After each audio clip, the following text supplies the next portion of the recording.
Welcome to the Lex Buds and Pick and Roll podcast. I'm one of your two co-hosts, Brandon. And with you as always is Tyler. Tyler, we have got an interesting show, I think would be a nice way to put it. We've got some tough things to talk about this week, but we're going to try to bring it full circle and have some fun by the end of the show and hopefully lift everybody's spirits. We've got some really interesting stories on cheese sandwiches, rogue congressman from Kentucky, and Joe Exotic from Tiger King, along with the Wheel of Stupid Topics. Oh, we're doing the Wheel of Stupid Topics today. I didn't tell you about that, did I? We haven't done that in a while. I'm excited. Yeah, I have it sitting down here. I bet you were wondering, like, why does Brandon have that little wheel down here? Well, there's a reason, because we're doing it today on the show. Sweet. All right, that sounds like a great way to end the show. So make sure you stay with us through the whole show. We will be doing that in segment 3 today, right? Yeah, I think so. Well, so, yeah, segment 3. Again, we're going to run through this all in one take, Tyler. That's true. No breaks, but it will be the third kind of segment that we talk about. We're going to start with sports, go to news, and then end with just a fun, Wheel of Stupid Topics, which some people would argue that every topic we talk about is a stupid topic. Why do we need a wheel? Exactly. It feels like that's our show, actually. But before we get into the meat of everything, I'd just like to know how your week has gone. That way I can gauge how the show's going to go. I know how the show is going to go based on how you start things out, Tyler. So tell me what you've done this week. Okay. Well, I'll just kind of go chronologically. I have a couple things I want to talk about with you for my week. I'm excited. Topic number 1, I have recently watched 2 shows streaming that I wanted to mention. The first one, I am all in. I am officially hooked on the new Mighty Ducks show on Disney+. Really? There's I don't know if you know the new Mighty Ducks show. I've heard about it, yeah. It features Emilio Estevez, the original Mighty Duck man. He is back, along with the chick from the Gilmore Girls and Parenthood. I can never remember her name. I'm sure she appreciates being, hey, who are you? Oh, I'm that chick from Gilmore Girls. It's Lauren Graham? Is that her name? Is that a person? I'll look it up while you're talking about it. Okay. Go ahead. All right, but anyway, I've been watching that on Disney Plus for the last, because they only release one episode a week, which is it builds the anticipation and I really like it. But episode 6 comes out on this coming Friday, and all the original cast from the Mighty Ducks come back for kind of a reunion because they showed it in the little sneak peek for this week. So I'm very excited for episode 6 on Friday. It is going to be a big moment in the Bentley household. Lauren Graham. See, I was right. It is Lauren Graham. Oh, she's in all kinds of movies. Oh, yeah, she's in all kinds of stuff. She always plays this exact same. She's always the disheveled single mom in every show and every movie she's ever played in. Well, and she continues that role in this show. Except for Bad Santa, which is my favorite. That's by far her best role. It says that she was nominated for 1 Golden Globe. I would imagine it would have had to have been for Bad Santa. Oh, I would assume. I mean, the Oscars are tonight, actually, aren't they? Aren't they going on right now while we're recording? So I'm sure she will be prominently featured in the Oscars tonight. Yeah. And the other show I've been watching, Brandon, have you heard of the show on Amazon Prime? The new horror show that they have. It's called Them. Have you seen this? What kind of show is it? It's called horror. What? Horror. Okay. Sorry. I just wanted you to say it one more time. Just for the people in the back. Horror. That's a weird word, isn't it? It's a scary show. It's a scary show. Okay. But have you seen this at all or seen the previews? I've seen the little thumbnail in my Amazon Prime video, and I'm like, okay, that looks cool, but I haven't watched it yet. So it's about an African-American family in the 1950s who migrate to the West, as many African-American families did, to kind of get out of the Jim Crow South. And so they move to California, and they move into this all-white neighborhood. So part of the story is they are dealing with racist neighbors and all the tension, and the neighbors are trying to get them to leave the neighborhood. But then their house is also haunted, which kind of adds a whole nother layer. So there's kind of, and you can only imagine, you've got racist people trying to scare you out of your home, and then you've got ghosts trying to scare you out of your home. But if anybody listening, if you have not watched the show yet, there's an episode that was just extremely disturbing. I don't want to give anything away, but if you watch it, I'm just going to warn you, There's an episode that will stick with you for the rest of your life. Wow, Tyler. That is a large recommendation because let me tell you this. On some of the streaming stuff, I've seen them try to put out scary material. I almost said horror, but I didn't want to try to pronounce it again. And I've always been left disappointed. Are you telling me this one is legitimately scary? I'm gonna say. First, it is not what you expect. Like the storyline that I just told you, it evolves, and it just, I'll just say it's not what you expect to happen that happens, and it is this one episode. You will know it if you watch it. You will know the episode when you see it because it is just I can't even describe it, and I was deeply disturbed for the next. Is this in the first season? So there's hours. one season of the show out Yeah, now? so it's like one of those anthology shows. So like they have the same cast every season. This is the first season, but then next season they'll have the same cast, but they'll be playing different characters. Kind of like American Horror Story, that show. I got you. Well, interesting. I mean, that sounds like fun. I'm going to add that to my list. I may watch that tonight, actually. Yeah, well, I don't know if you should watch it before you go to bed, though. That might not be the best. Well, I'm excited. idea. I got to figure out which episode it is. It kind of reminds me of when you were watching Game of Thrones and you were like, when's the Red Wedding episode? And I was like, you'll know it when you see it. Uh-huh. And you called me one day. You said, I think it was the Red Wedding episode. I said, no. That was not. That was not it. You'll know. And then you called me like 2 weeks later. You're like, I don't know if I can continue watching this show.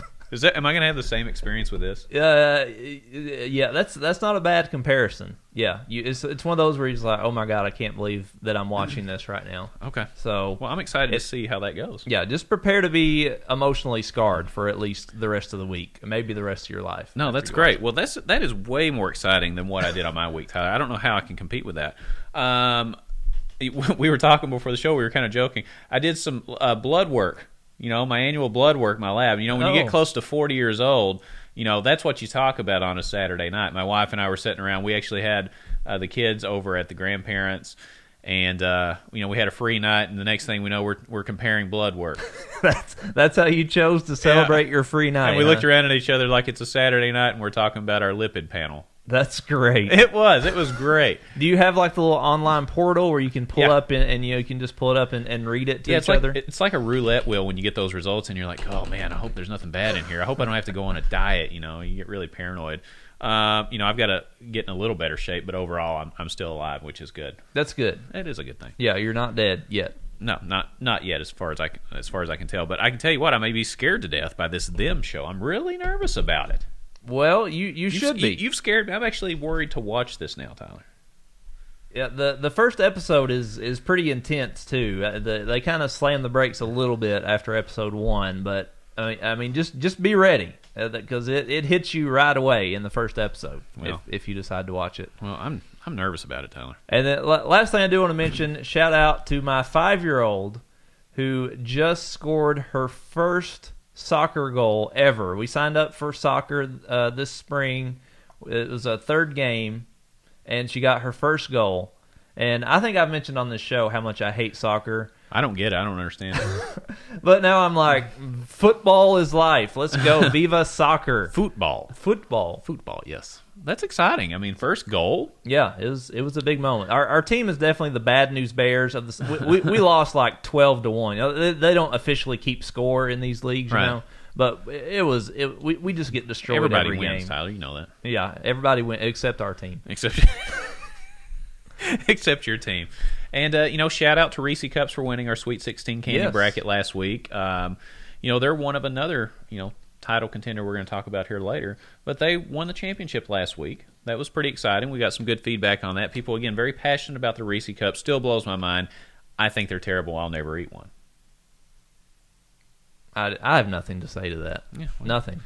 Well, you must have completely different taste buds than every other person on the planet. Well, we'll see. I don't know. Tyler, I think we should just get right into it. We're going to do sports, we're going to do news, and we're going to have some fun at the end of the show. All right, let's do it. This is going to be very difficult. Let me just be straight up with you. Because when I got this news late last week, it was like one of those, somebody just put this out. This can't be a real thing. But word started circulating late last week that Terrance Clarke, former Kentucky guard who was injured most of the season last year, died in a car crash after doing a workout with former teammate B.J. Boston in the Los Angeles area. He had just signed with Clutch, which is the agency that was going to be representing him, which was his dream. Mm-hmm. And died in a car crash. Apparently was not wearing a seatbelt, according to what we know so far. Okay, I don't know if that's accurate. Yeah. I wasn't there. That's just what we're told. So what did you think when you saw that? I mean, it was one of those when I first saw it, I was like, nah, somebody's just putting this out as a scam. You know what I mean? Or trying to get a headline click or something like that. What did you think? Well, it was what made it even more sobering is the fact it came right on the end of Kentucky volleyball's Final Four game. Yeah. So you had our entire fan base just on this kind of happy, emotional high that our volleyball team was getting ready to go to the national championship, Mm-hmm. and the news kind of came right at the end of that game. So Yep. it was just a complete 180 of emotions. And man, I can't imagine how this has impacted so many people. I mean, think about his parents, obviously. I can't imagine as a dad losing one of my daughters after their freshman year of college. I don't know how you even move on from that. I don't. I mean, it just breaks your heart. I don't know how you move on from that. I really don't, as a parent. You think about the coaching staff who, since everybody was quarantined, I mean, that's all they did for the last year was play basketball. So, the coaches had to be a lot closer to these guys than they were maybe in a normal year. You look at some of the players, like Keon Brooks, who not only went through Terrance Clarke passing away, but, we had, Ben Jordan? Yeah, Ben Jordan, thank you. Yeah. Who passed away last year. So to lose two guys that you just played with in the last year, It's crazy. Has impacted so many people. Yeah, I mean, and from all accounts, and of course you could see this throughout the season. Obviously he didn't play a lot, and I don't think the year worked out like we thought it would or he did. But he was the biggest cheerleader on the team. By far.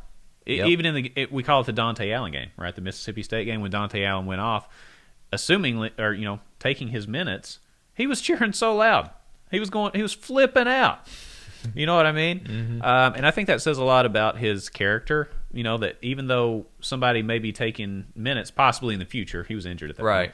point. He was still cheering them on and being a really good teammate. And from everything that we know, he was, the epitome of being a good teammate. If he couldn't help, he wanted to be there to support everybody else. So, it's just a crazy story. I still can't believe it, to be honest. I mean, it's just a strange story all the way around. Yeah, it's unfortunate the fact that he was injured and missed most of the season. So I think that the fans didn't really get to know him as well as we typically get to know some of the other players, and I don't know. Now I'm just like I wish we could have got to know him better. Like it's. Let me ask you this, Tyler. 'Cause I got to ask this because I just think this is an interesting question because part of our show is that we call out the good stuff, but we also call out the bad stuff. Yep. And in reality, when we call out some of the bad stuff, these kids are 18, 19, 20 years old. Does it make you reevaluate at all how critical you are of some of the players? When you see something like this, it's like, wow, I wish. I mean, we never said anything mean on this show, but reality is we've criticized every player on this team. Absolutely. I don't think there's anybody that we haven't, right? I mean, we were equal opportunity offenders here, but I think most of our fan base, when they were sitting at home on the couch, were muttering a lot of the same words that we were. Does it make you reevaluate it, though? I'm just asking in general. I mean, that was one of the first things I thought of was like, man, what I mean, I don't know that I consider you and I the media, but media was hard on this kid. We had the time where Calipari got on an interview and said, all the tests the doctors have run say Terrance Clarke is fine and should be able to play. Yeah. And I mean, you just had a backlash from the entire fan base, from many in the media saying, "Hey, why isn't this kid playing?" And he got a lot of criticism after that. Yeah. And it definitely does make you stop and think like, man, life is so fragile. Do we really need to spend time putting down 18, 19-year-old kids? It definitely made me think twice. I won't lie, it really did. Yeah, I mean, I had the same thing. I was like, should I stop doing this? But at the same time, I don't think that you can walk through life assuming that every person you talk to or comment on will not be with you the next day.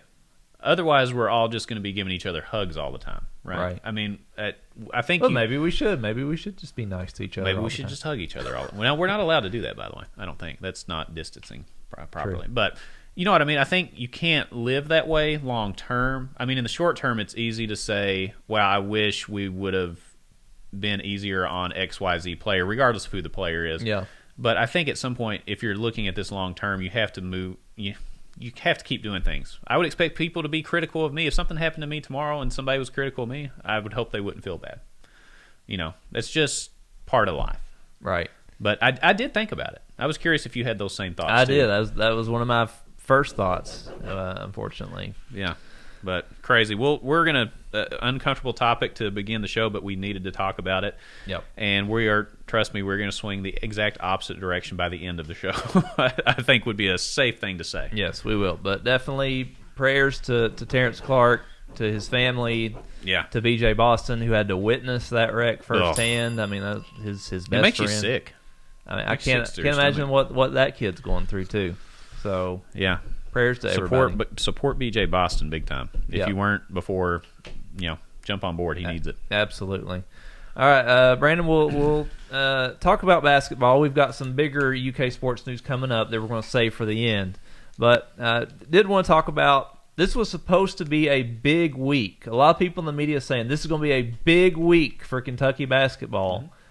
And so far, we have not had a single addition to either the roster or the coaching staff, but we did have 3 departures actually this week. So what was supposed to be a big week full of signings has actually resulted in a week where we have fewer people than we did before. Yeah.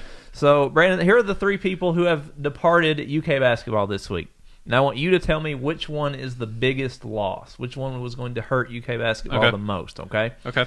So this week we had assistant coach Tony Barbie, who left. He has accepted the head coaching job at Central Michigan. We had assistant coach Joel Justice, who has left to become the kind of top assistant coach at Arizona State.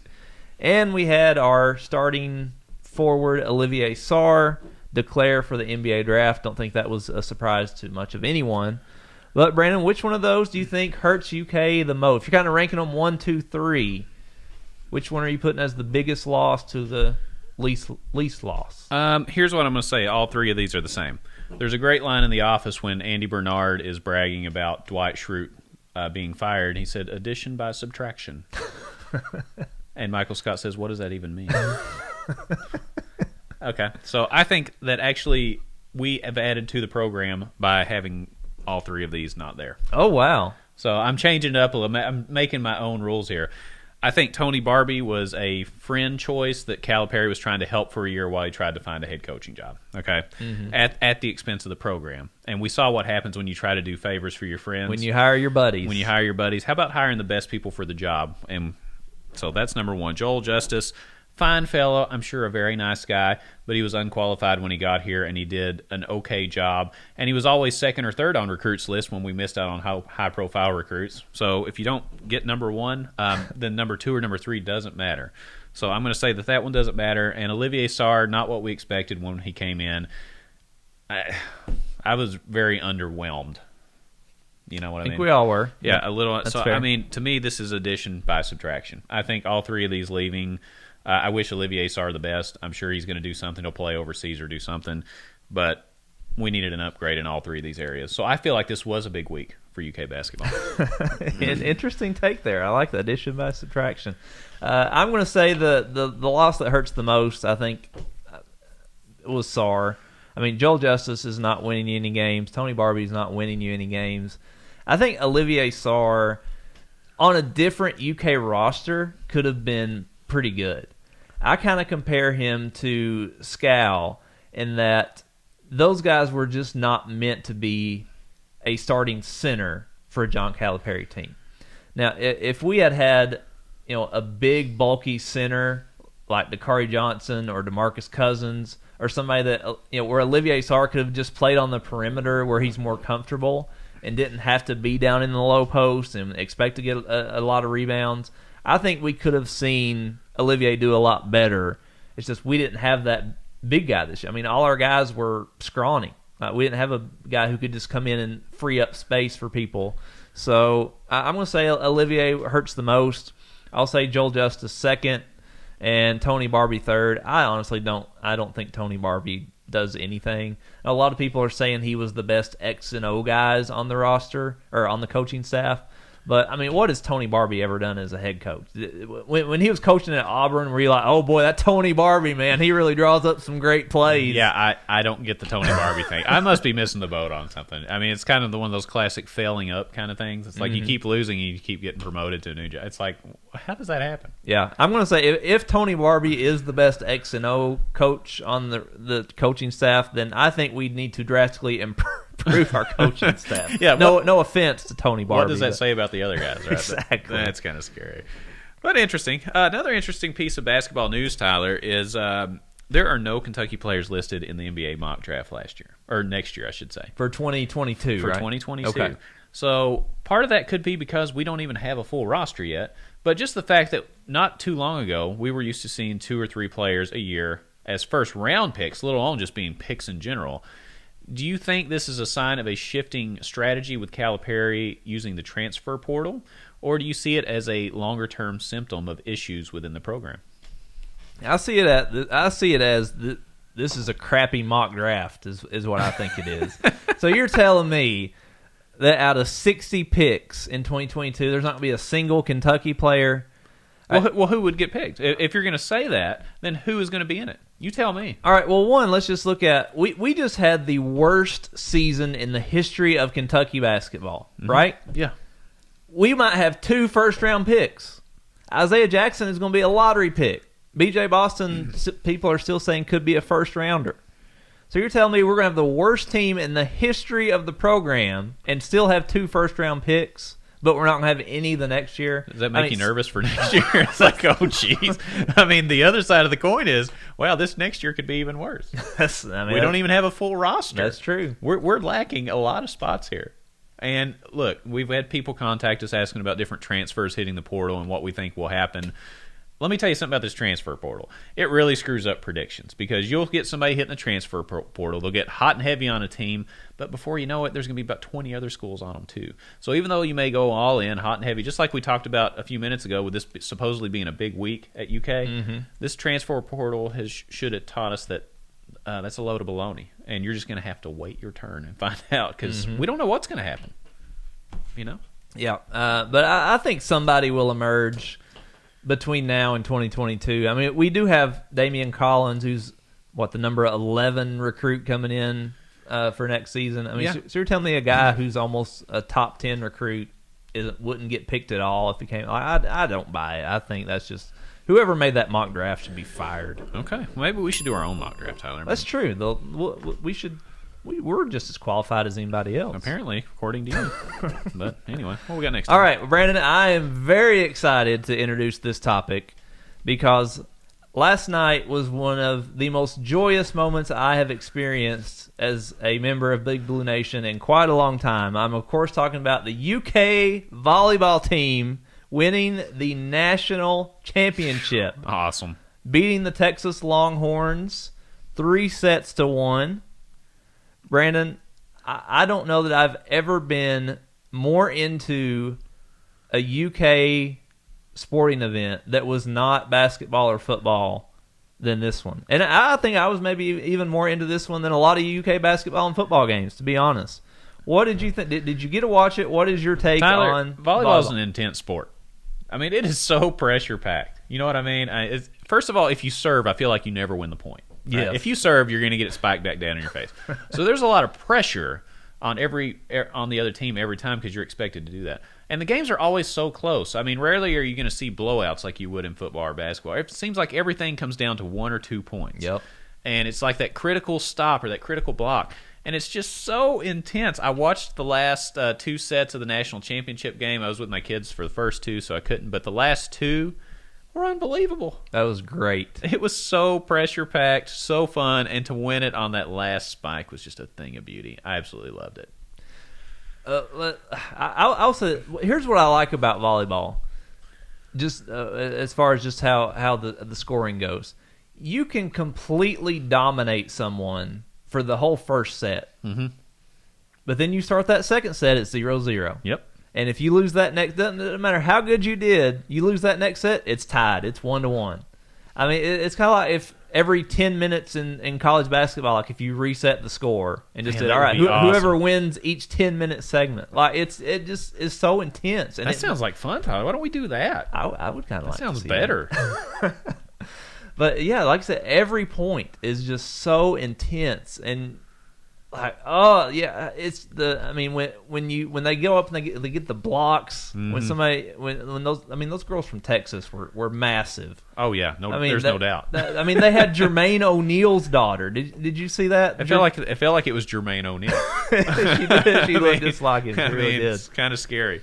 But I mean, those girls were massive. I'm like, whoa, this is going to be. But I mean, our girls. I mean, they were up there jumping right with them. And shout out, I was very impressed with the play of two ladies, Allie Stumler. Yep. If the UK bookstore is selling an Allie Stumler jersey, I will buy it right now. I would love to see that, Tyler. And then you had Madison Lilly, yeah, who was voted the most outstanding player. Lilly had 53 assists. That's crazy. Which seems like a lot. That's crazy. I mean, that sounds like John Stockton in the All-Star game. I think that's more assists than we had as a UK basketball team all season this past year. That's what I feel like. Yeah, and Allie Stumler had 26 kills. So I mean, she had more kills than Freddy Krueger at a sleep study. I mean, that's great. I love it. So just amazing performances. And let me tell you, I'm all in on volleyball. I'm going to a volleyball game. I'm taking my kids to some volleyball next year. Absolutely, there we go. We need to do that together. That's why I told my wife too. I said I'm taking the kids to some volleyball because if it's this intense on TV, I could imagine what it's like live. I mean, it's just they're so athletic.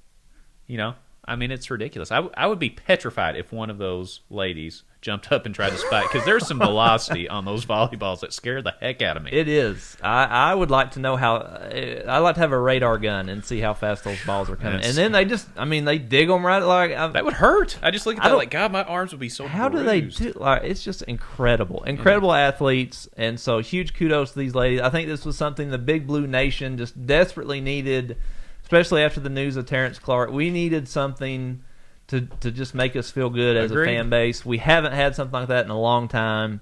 So thank you, UK Volleyball. Let's give them a two. What do you call it? A dig? 2 digs up. 2 digs up. That was a terrible dig. Oh, jeez. Let's not put that on video. All right. Next. All right. So before we go into segment 2, just wanted to give everyone a plea, a reminder to please follow us on our social media platforms. You can follow us on Twitter at www.twitter.com/LexBuds. Is that how it works? Sure. Okay. If you just start typing the word LexBuds, it will pop up. Yeah, at LexBuds on Twitter, LexBuds and Pick and Roll on Facebook. We love interacting with people, and we also love debating with people. If you hear something that you disagree with us on the show, let us know. Yeah, we'll tell you why we're correct. Yeah.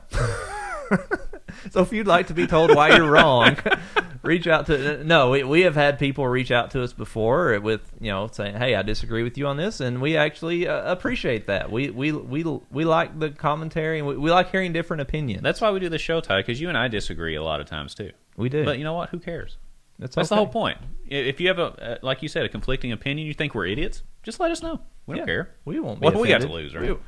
It won't hurt our feelings. Yeah, we got kids' soccer games to go to and everything else. I mean, what do we care? That's right. Tyler, let's move on to the news. You ready? All right, segment 2 news. Let's do it. So, Tyler, this is really interesting. Longtime Kentucky Congressman Hal Rogers was fined $5,000 for disobeying a congressional rule that was put into place after the Capitol riots on January 6th. Hal Rogers is being accused of not going through the metal detectors. Tyler, do you think that's worthy of a fine? Or do you think this is all one big misunderstanding?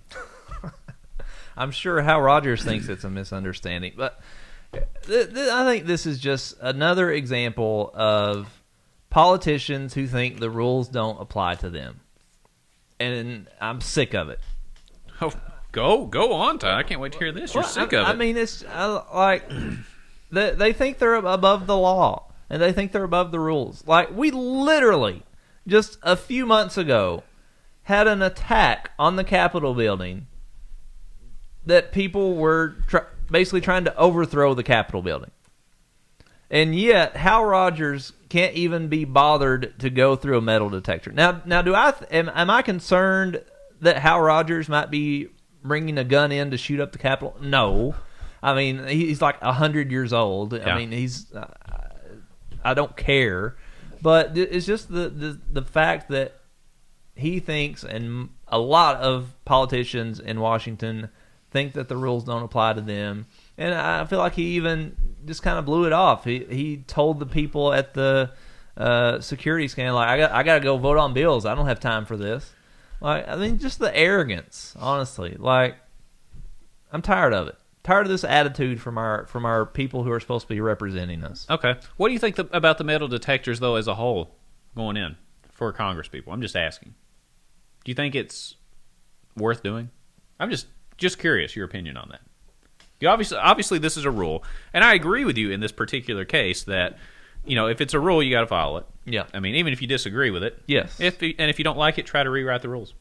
Right? Sure. That's one way to put it. It's like the laws. If you don't like the law, well, go change it. Yeah. Instead of breaking the law, just fix it.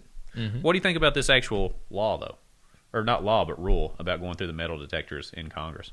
I mean, like I said, after what just happened, I think it's absolutely needed. Interesting. Okay. You seem to disagree. What? I mean, don't just put on me, Ricky Bobby. Don't put that evil on me, Ricky. I mean, I'm just curious what you thought. I mean, well, I'm curious what you think. I mean, I think for Congress, I don't see a scenario where a congressman's going to come and hold up Congress with a gun. Mm-hmm. I mean, I'm sure Congress people with the proper ID can probably just go on through. Okay. But that's just my opinion, But you have to show some sort of credential. You just can't come in and say, I'm Hal Rogers. Like Ferris Bueller came in and said, I'm the Sausage King of Chicago. And he just waltzes through everywhere. No, you can't do that. But if you have some sort of form of credential that says, hey, I got to zip through here every now and then. You know what I mean? That's fine. I don't care. So you think some people should be able to go around the security checks, but other people would have to go through? Yeah. That doesn't seem fair. It doesn't seem fair, but life's not fair, Tyler. You know that. True. But go on. All right. Yo, Brandon. A Lexington 7th grader has gone viral and become a TV sensation after learning how to yo-yo during the pandemic. This kid's name is Stony Mac. I don't know if you've heard about this.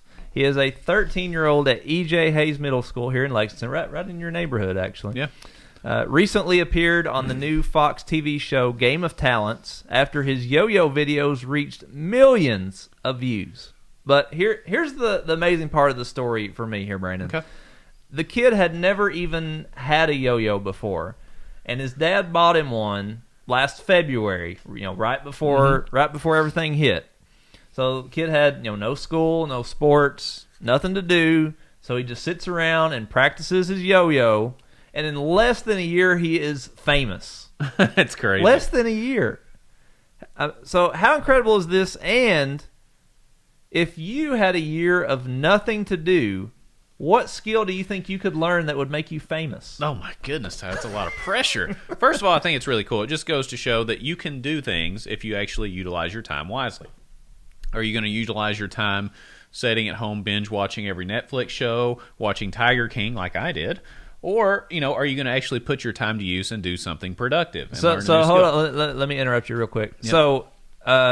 So if your kids spent hours a day playing with a yo-yo, you wouldn't be like, hey, kids, let's put the yo-yo up. You would consider that productive? I would. Okay. If it was something new. Yeah, sure, why not?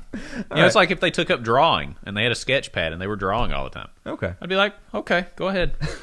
Do whatever. Yeah. So I'm good with that. I mean, I would find it peculiar because I didn't even know yo-yos were being, mass manufactured anymore. I thought that was kind of a thing of the past. Yeah. So that has some interest as well.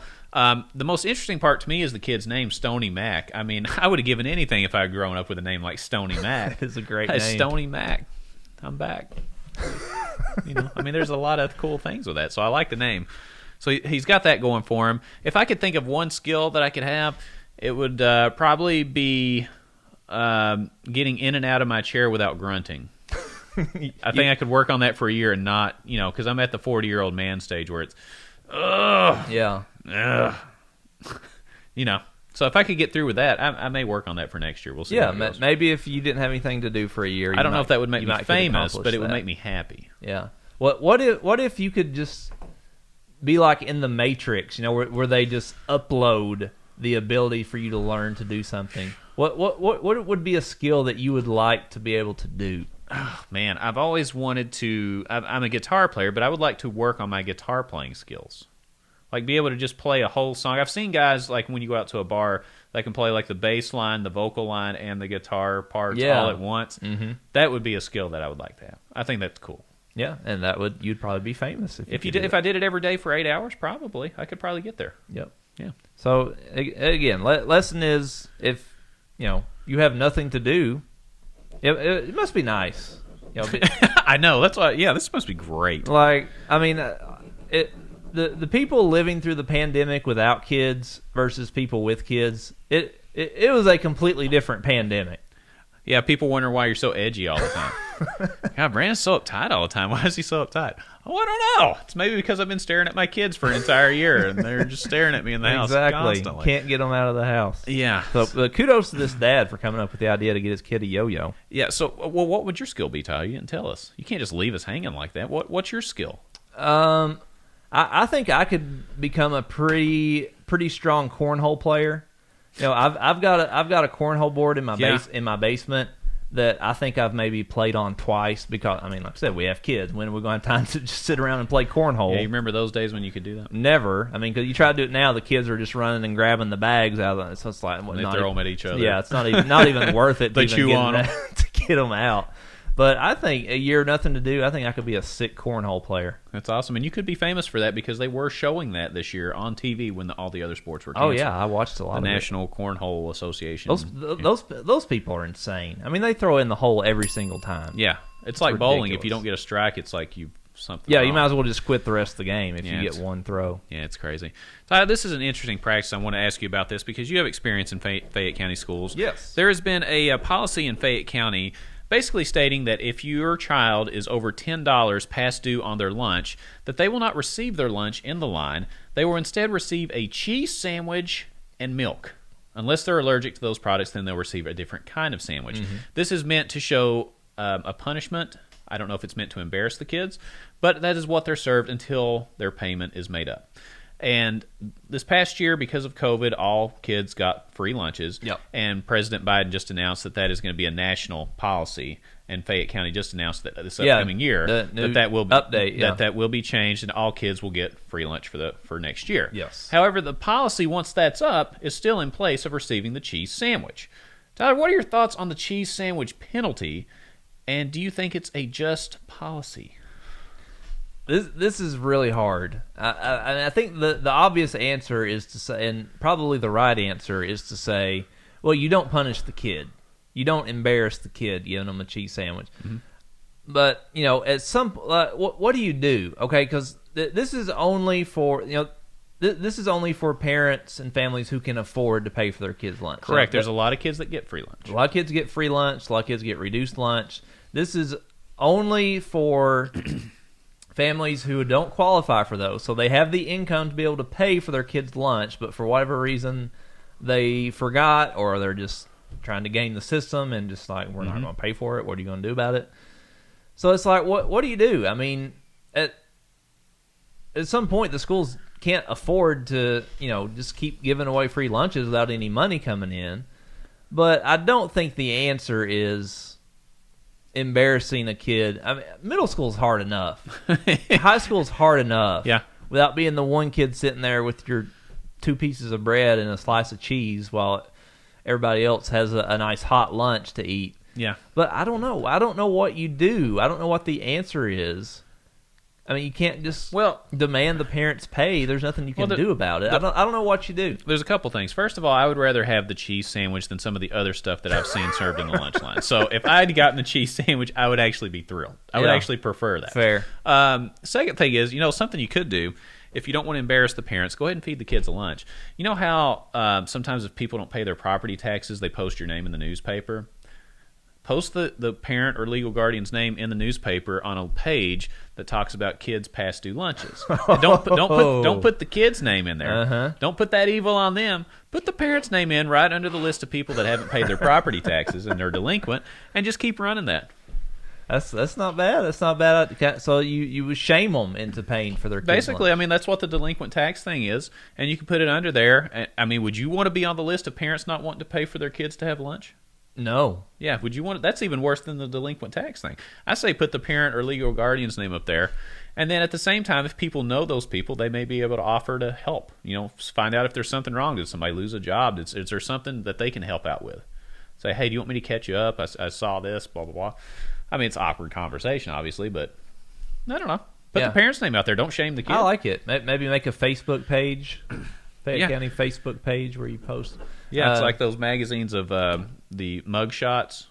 You know what I mean? The mug shot. You can pick those up at the gas station. Have you seen these parents? Yeah, exactly. These parents are wanting cheese sandwiches for I like it. I agree. Whatever you got to do, you got to find a way to punish the parents or make the parents pay. You can't make the kids suffer for this. And also, I taught in Fayette County for many years, and this was something that I knew of this policy, and it just never really dawned on me that how embarrassing this could be for the kid. And I'm sure a lot of people in Fayette County were the same way, that they just, we're just thinking about this from a financial perspective and didn't think about it from how it affected the kids.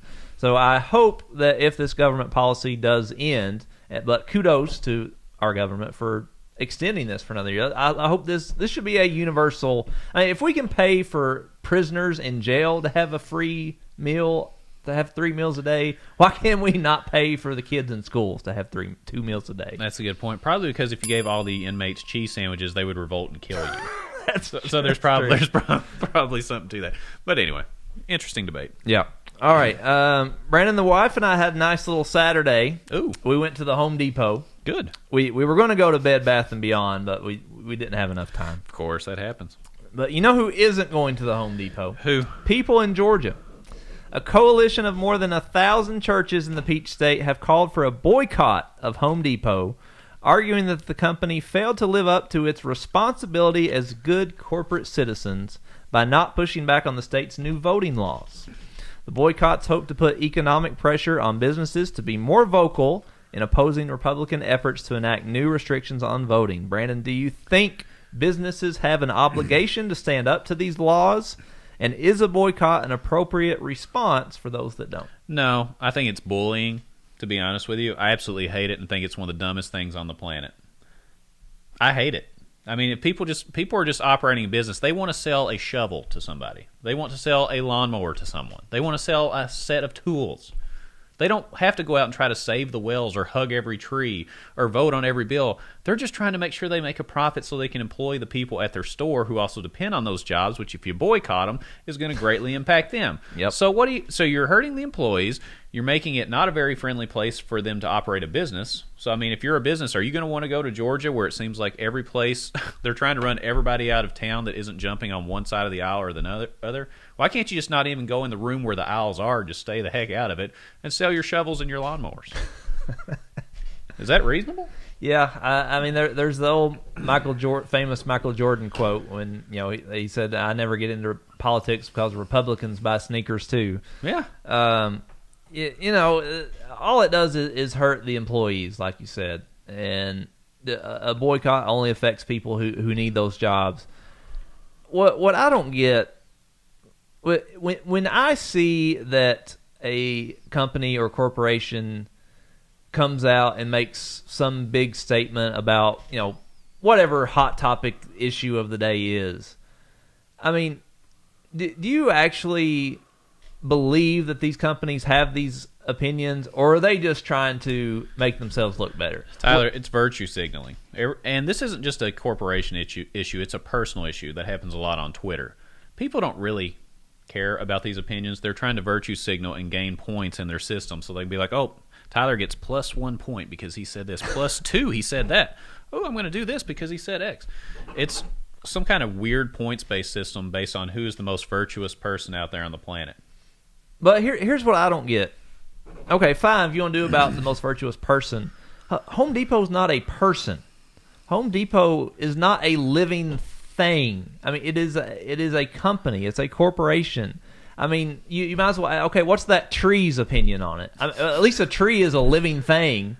I mean, Home Depot does not have opinions. Well, here, the other side of the argument, I'm going to play devil's advocate, is they're going to say that maybe Home Depot has a large voice, and they could come out and vocally say something to put pressure on the people that are voting on this.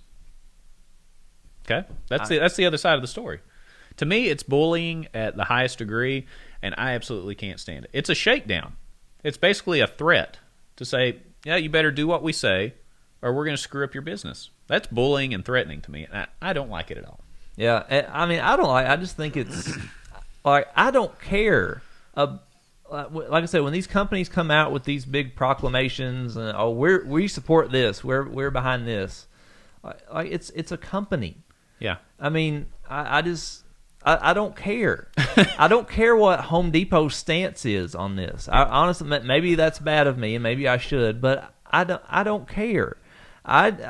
If the CEO wants to come out and make his own personal statement like that, but I don't think Home Depot needs to have a statement. And at this point, let's say Home Depot did come out and make a statement now. Does anybody believe that they would actually mean it? Would there be any meaning behind it whatsoever? No. Or we would just, they're trying to save face now. Like, no. You don't even believe it when they do put these statements out. So what does it even matter? It doesn't matter. It's really dumb, Tyler. But I tell you what's not dumb, and something that's going to expand everyone's thought patterns and just thinking in general. Joe Exotic from the Tiger King is back in the news. Joe Exotic is serving a 22-year prison term for supposedly hiring two hitmen to kill Carol Baskin, who operates a tiger rescue operation. Joe Exotic, if you've watched the show Tiger King on Netflix, which I recommend, he raises tigers and other wild animals in confinement there. They're in their cages and stuff. And Carol Baskin runs an organization to get those tigers supposedly out of those cages. Okay. Carol Baskin has offered to do some work to lower Joe Exotic's prison sentence or possibly get him out altogether by having him work with her to help get a bill passed to keep people from breeding large cats, like tigers. Uh-huh. What do you think about this, Tyler? Do you think that Joe Exotic should take up the offer? And do you even know what I'm talking about because you haven't watched the show? No, I'm one of the two people on the planet who have still yet to watch Tiger King. So let me try to get a little background here from you. I'm assuming Joe and Carol really do not like each other. Is that correct? Oh, I can't wait for you to watch the show. That would be correct, Tyler. Okay. Apparently, he was accused of hiring two people to kill her, so I would say they probably didn't get along. Okay, yeah, that's pretty severe. So we're talking like, this is like a Kanye Taylor Swift level of dislike for each other. All right, yeah, without the murder, but yeah. Okay, so this would be like the Brown family, O.J. Simpson. Basically, okay. Yeah, that's a little bit closer. Yeah, that's a little bit closer. All right, so pretty 10 out of 10 would be the level here. Boy, that really that's tough, man. I mean, you've got somebody that you despise, but has kind of thrown you a lifeline to maybe help with your prison sentence is kind of what's happening here. But he has to agree to work on a big cat rescue bill that says he can't do that anymore and that he doesn't support what he has believed in his whole life. He's basically putting away what he thinks is correct to lower his prison sentence and work with somebody that he has hated for years. So he basically would be selling out everything that he believes and stands for to try to get out of jail. Unless he's been healed, which, give me a break. But if you had to put aside all your morals and values to lower your prison term and work with your most hated enemy, would you do it? I think if I was in prison, I would do anything to get out of there, man. I don't care who it was. I would absolutely take them up on this because 22 years is a long time. And, yeah, I'm not cut out for 22 years in prison. I can imagine it's not been good for Joe Exotic as well. So, yeah, I'd take her up on this. Yeah, well, it's interesting. When asked about it on Entertainment Tonight, Joe Exotic, when asked about this deal, by the way, Carol's husband's name is Howard. Joe Exotic said, quote, "It is time for Carol and Howard to put up or shut the hell up because I'm accepting their offer." Oh, he is? Yeah, and I'm Okay. going to take it one step further than that, okay? It is time to get on the phone to President Biden or whoever they need to that they've got in their little financial pocket and say, hey, Joe is willing to support a big cat bill. Wow, so now Biden, they're putting Biden in on this. Yeah, one. they want Biden in. It's Joe Exotic and Joe Biden. I mean, the perfect. All right. I mean, that's perfect. Do you think Joe Biden even knows who Joe Exotic is? Do you think Joe Biden has watched Tiger King? Tyler, I don't even know if Joe Biden knows who Joe Biden is right now. I mean, if you want me to be frank with you. And That's great. So Joe Exotic, no, I don't. I don't think he knows who that is. I don't think so either. But I tell you what, if he hasn't watched the show, it's definitely worth watching. It's great TV. It came out just at the right time. The week that the shutdown started was the week that Tiger King premiered. It couldn't have been more perfect. Yeah, it was. Yeah, that came out, and then the Jordan documentary came out shortly after that. So that was good timing on both of those. Yeah, it was shows. beautiful. All right, if you are listening to the show right now, first of all, thank you. But number two, if you own a business or are interested in any kind of advertisement with our show, we are looking for advertisers. So instead of listening to me and Brandon talk right now, all of our listeners could be listening to us talk about your company. Absolutely, Tyler. Our Facebook videos alone, which we could use, logos or anything in the advertising, have well in excess of 100,000 views, which is crazy. We have viewers on our website from not only all over the country, but all over the world, Tyler, which is freaky as heck. So we've got a big audience. If you are interested in advertising, please contact us. Email Brandon@lexbuds.com. Shoot us a message on Twitter, or just go to our Facebook page. Send us a private message. We can be reached that way. Absolutely. And you could even sponsor our Wheel of Stupid Topics. What a business opportunity. You talk about opportunity, you look at this, Tyler. This is what you look at. All right, so look at that thing. We started it's so out, colorful. It is colorful. There is green on here as well. We're using a green screen behind us, so 2 of these are going to appear to be blacked out. We've got 10 topics on the wheel, Tyler. You know how we do this. We're going to go through 3 topics, right? We're going to spin the wheel and see what happens, because that's what we do here.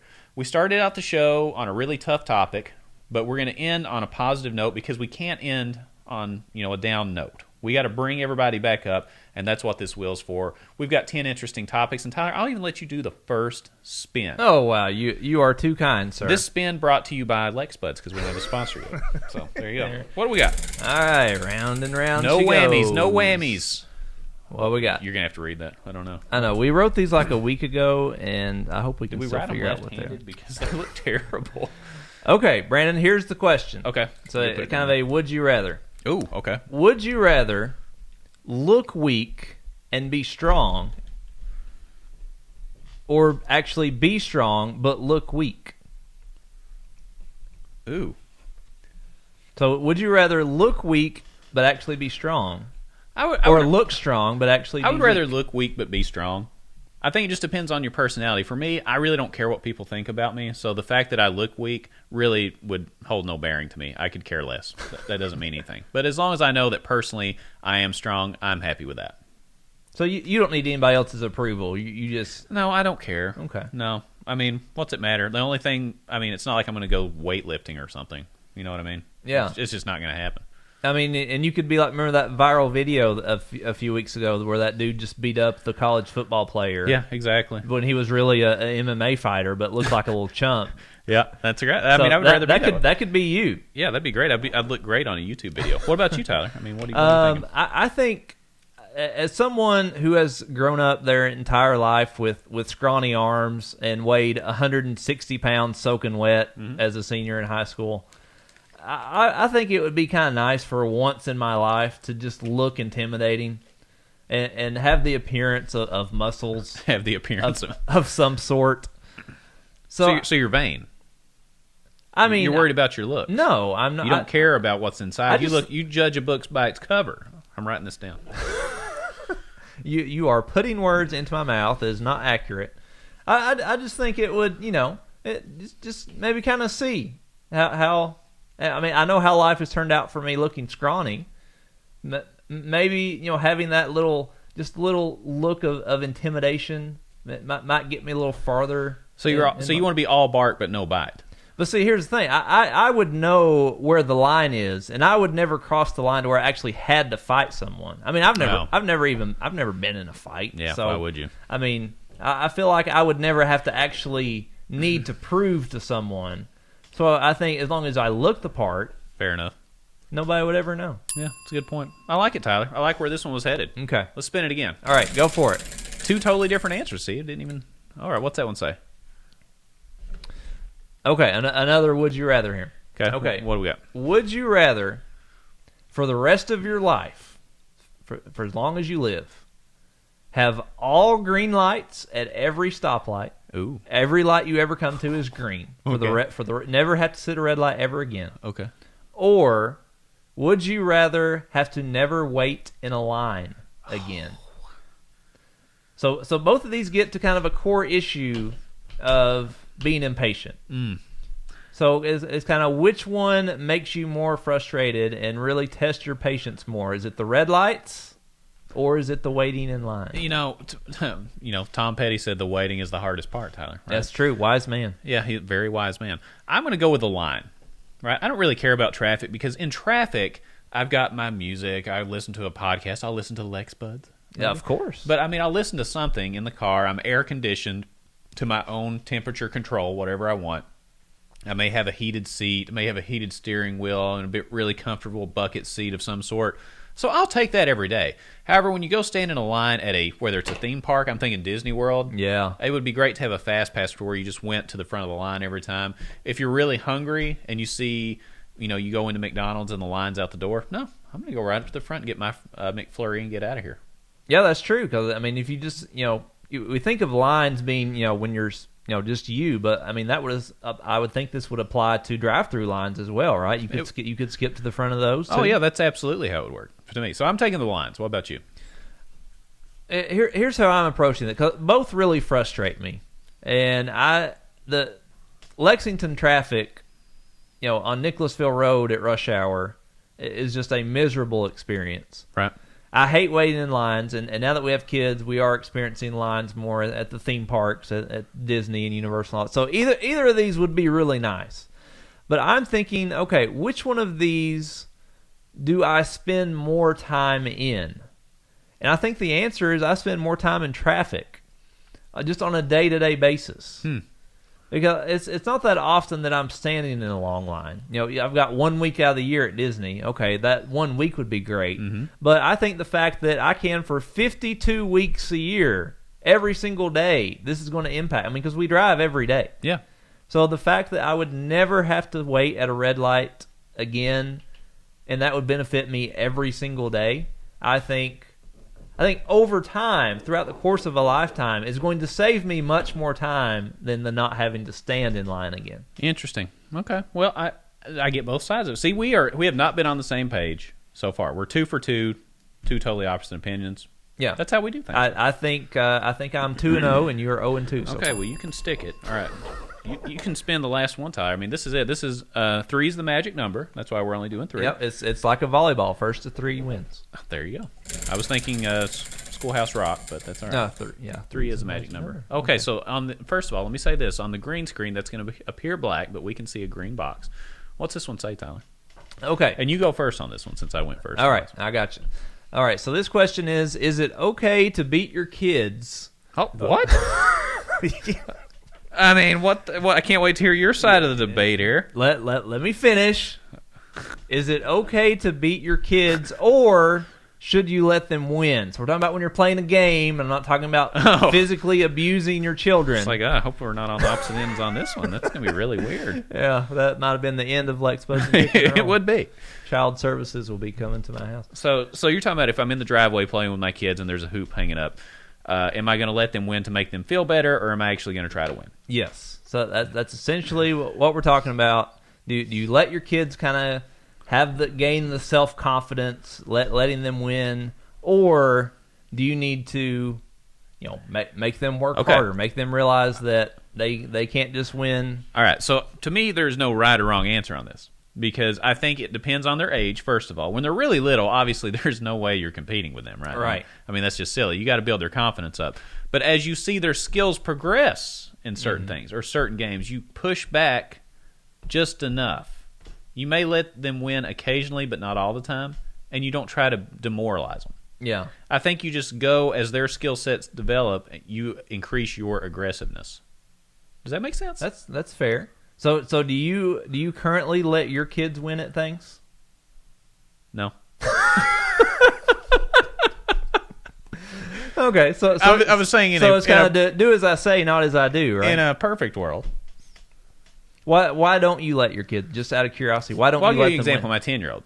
My 10-year-old's getting to the point to where he could legitimately beat me at a board game. Mm-hmm. We're playing Battleship. He could legitimately win. Okay. So I go in trying to win so that he's gotten to the point where the strategy is starting to develop in his head, and he's getting better. Yeah. So I think he's beaten me before. Let me just say, I don't win every time. I'm just saying I actually try to win now. I don't try to just go into it and say, oh, good job, buddy. Good.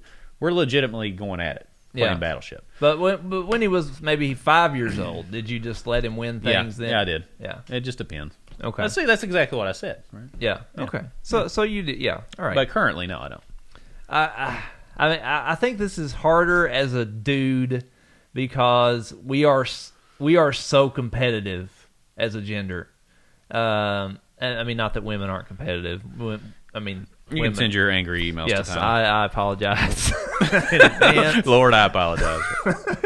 But I think there's there's more aggressive behavior. I think just in general, whether it's a game or anything else, men are more aggressive. Would that be fair to say? Yeah. Okay. And I don't like to lose. I'll be honest. I don't like losing at anything.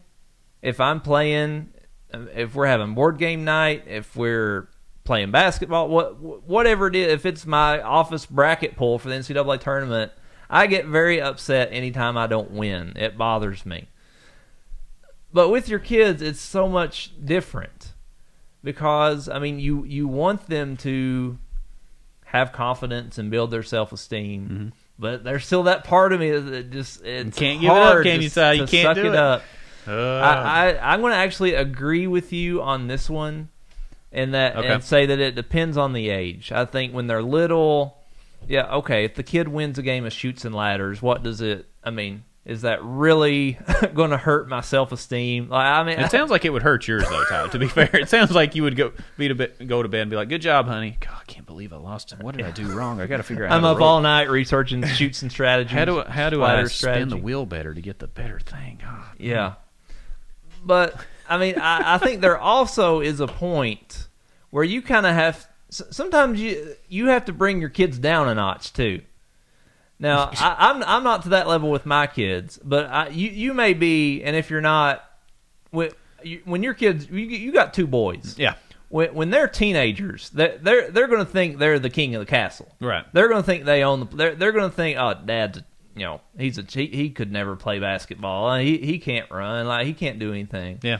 I feel like sometimes you got to just put a good smackdown on your kids at something just to bring them down. Kind of like a little notch. Woody Harrelson in White Man Can't Jump. They look at him like, that guy can't play. Let's take all his money. And he comes in and just takes everything they got. Exactly. Like, that guy couldn't play. He was a loser. What does he know? So you're going to pull a Woody Harrelson on Yeah, I think that's a great comparison. Yep. Nice, I like it. Well, that was very interesting, Tyler. So we agreed for the first two. We agreed on the last one. I always enjoy the Wheel of Stupid topics because they are exactly what we say. They are completely stupid. But yes. You know what wasn't stupid, Tyler, was this show. We've covered the Terrance Clarke tragedy, Kentucky volleyball, Hal Rogers, not really into metal detectors, cheese sandwiches, and Joe Exotic. I mean, come on. What else do you want in this show? You tell me. This was a good show. Did you learn anything? Do you feel more informed about a particular topic before we started? I learned that you really like cheese sandwiches and would rather have a cheese sandwich by comparison than the cafeteria lunch. Mm-hmm. Tyler, I learned that you are very competitive and that I will never play board games with you again. You better let me win. I know. I will let you win. I'm actually petrified of you right now. I'm going to say that you won that last segment just so you feel better because I let my kids win. Oh, well, that's great. I can sleep better tonight. Yeah, you could sleep better. But I had fun on the show, Tyler. It was a good one. Go to the App Store or the where you can find the podcast here whether you're on Apple or Google or whatever you're on. Leave us a review as well, 5-star review that helps us appear more in the list of podcasts whenever you search for us. Search us at LexBuds on Twitter. Just type the word LexBuds into your internet machine, and we are it. We are a one-man wrecking crew at LexBuds. We are LexBuds. Nobody else is doing it, so you'll find us one way or another. That's right. We are a small independent podcast. Brandon does all the editing himself. I mean, we don't have someone who does all this for us. So, big kudos to you, sir, for always making the show sound good in post-production and getting the video out on YouTube. That's how we roll. You do a fantastic job. That's how we roll around here, Todd. People think we have a big production. Little do they know. I know. Yeah, I know. We seem like we have this massive crew of people. I mean, this wheel says it all. I mean, we're obviously huge. We have a huge production here. No, we're not. It's just me and you. We are staring at a camera that there's nobody behind right now. It is just me and you in here. So, if you would, please leave us a review and please hit that subscribe button on YouTube or whatever podcast feed it is you're listening to us. It would help us out greatly, and we would really appreciate it. Yeah, absolutely, Tyler. Until next week, we always have no shortage of stories on this show. That would be a nice way to put it. Just when I think what could be on next week's show, there'll be some stuff. There will. And if there's not, we'll just spin the wheel for an hour. I love it. Or get out our Speak Your Piece newspaper segment. So we'll figure it out. But anyway, we had fun, and we will see you on the next episode. Stay classy, Kentucky.